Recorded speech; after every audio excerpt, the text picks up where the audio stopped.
Dans cette vidéo, je vais vous présenter l'histoire de la Bible en 10 minutes. Et pour cela, je vais utiliser des cartes qu'on a fait imprimer avec des amis pour rendre les choses un peu plus visuelles. Imaginez qu'on fasse une partie d'échecs. Ça, c'est mes pions. Et ça, c'est les vôtres. Je vais faire le premier déplacement. Maintenant, c'est à vous de jouer. Imaginez maintenant que j'ai une excellente stratégie pour finir toute la partie d'échecs et faire échec et mat. Je vais faire ça, ça et ça. Je pense que là, vous allez dire, t'abuses un petit peu. Pourquoi? Parce qu'il y a des règles aux échecs. Et tout le monde sait que la règle de base, c'est qu'on joue chacun son tour. Je fais un déplacement, vous faites un déplacement. Avec Dieu, c'est pareil. Dieu a fait son premier déplacement. Il a créé le monde, il nous a créé chacun d'entre nous unique. Et c'était à nous de jouer. Et le déplacement qu'on a fait, c'est qu'on a désobéi à Dieu, on a péché. Dieu a vu ce déplacement, il a vu que c'était pas un bon déplacement, mais il a dit maintenant c'est à moi de jouer, et moi je vais aussi faire un déplacement. Je vais envoyer mon fils Jésus pour payer le prix de leur péché. Aujourd'hui, il y a des gens qui attendent toute leur vie et qui se disent si Dieu existe, il a qu'à se révéler à moi, il a qu'à me montrer. Mais ce qu'ils ne comprennent pas, c'est que Dieu, il a déjà fait son déplacement. Et Jésus sur la croix, il a dit tout est accompli. Maintenant, c'est à vous de jouer. Et ce déplacement, c'est la repentance. Et au moment où on va se repentir, Dieu va venir, il va nous donner un nouveau cœur.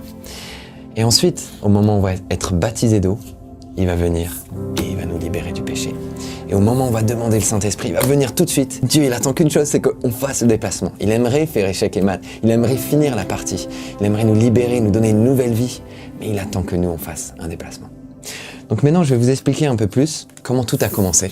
Au début, Dieu créa les cieux et la terre. Et il a créé un jardin parfait et magnifique. Et dans ce jardin, il y avait deux arbres particuliers. L'arbre de la vie éternelle et l'arbre de la connaissance du bien et du mal. Et puis Dieu a créé Adam et Ève. Et Adam et Ève et Dieu avaient une relation parfaite. Ils marchaient ensemble dans le jardin d'Éden. Et c'était parfait. Il n'y avait pas toutes ces guerres, toute cette haine, toute cette violence que l'on voit aujourd'hui. Dieu a dit à l'homme, tu peux profiter de tout ce jardin, de tout ce que j'ai créé pour toi. Mais il y a une chose que tu ne peux pas faire, c'est manger du fruit de l'arbre de la connaissance du bien et du mal. Et des gens demandent, mais pourquoi cet arbre était là dans le jardin d'Éden? S'il n'était pas là, ça aurait simplifié les choses. En fait, Dieu a voulu nous donner le choix. Parce qu'il nous aime, il a décidé de nous laisser libres. Et libre aussi de lui désobéir. Libre aussi de quitter sa présence. Et donc, vous connaissez l'histoire. Adam et Ève ont mangé du fruit interdit. À ce moment-là, le péché est entré dans l'humanité. Et l'homme est devenu fermé à Dieu. Adam et Ève ont eu des enfants, ils se sont multipliés, mais ces enfants se sont entretués. Et de génération en génération, les choses sont devenues de pire en pire. La jalousie, la haine, la violence, des meurtres, des guerres. Et on en arrive au monde d'aujourd'hui. Il suffit d'allumer la télé pour se rendre compte combien le monde souffre. Et il y a des gens qui peuvent se dire « mais moi je peux pas croire en un Dieu qui permette toute cette souffrance et que tous ces gens meurent ». Mais en fait la Bible est très claire et a annoncé toutes ces choses. Et en fait la cause de cette souffrance, c'est notre désobéissance envers Dieu. Aujourd'hui, on est fermé à Dieu. On est privé de sa gloire. Et ça c'est parce que le péché est entré dans l'humanité. Mais malgré tout, il y a beaucoup de gens qui sont aveugles et qui ne se rendent pas compte de ça. Et ils peuvent avoir tendance à se comparer les uns aux autres. Et on va se dire, mais oui, c'est vrai que j'ai menti, mais regarde celui-là, il a volé. Et celui qui a volé va se dire, oui, c'est vrai, mais regarde, lui, il a trompé sa femme. Et lui va se dire, oui, c'est vrai, mais lui, il a tué quelqu'un. Et c'est facile de trouver quelqu'un qui a fait pire que nous, on va toujours trouver quelqu'un de pire. Mais le problème, c'est qu'on utilise un standard humain. Mais le seul standard qui compte, c'est celui-là. C'est celui de Dieu. Et lui, il est parfait, il est saint, il est juste. La Bible dit, tu ne tueras point. Mais Jésus a dit, si tu haïs quelqu'un dans ton cœur, c'est comme si tu avais tué cette personne dans ton cœur.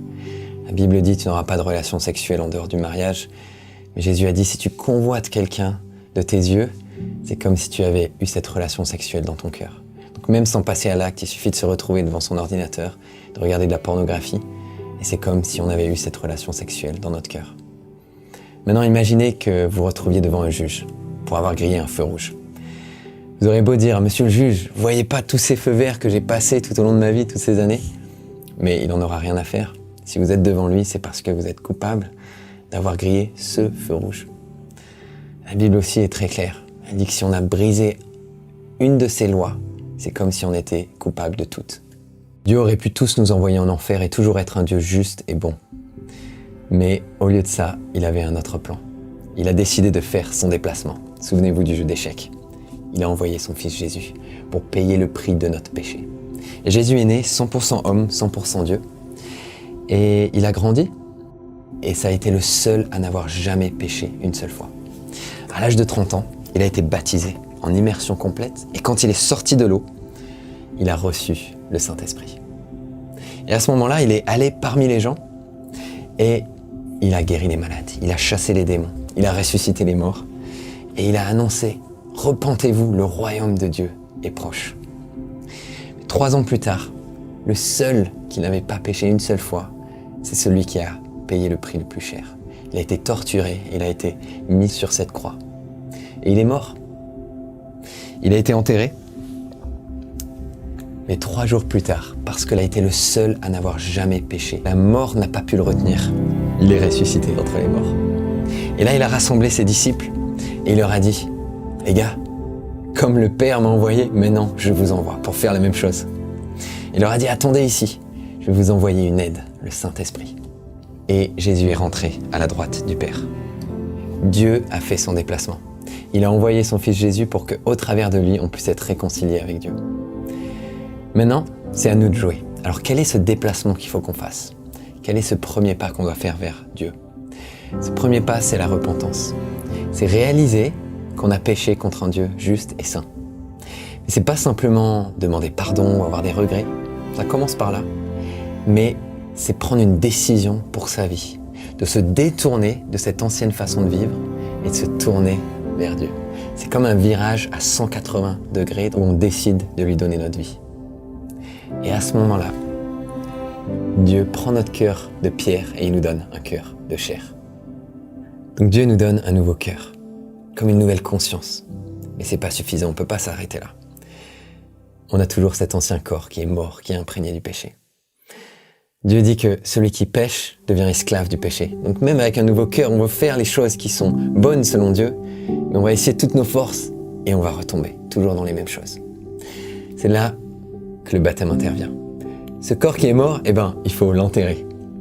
Et c'est ce que Paul nous parle dans Romains chapitre 6. On meurt avec Christ dans les eaux du baptême et on ressuscite avec lui. Et là, on est lavé de nos péchés.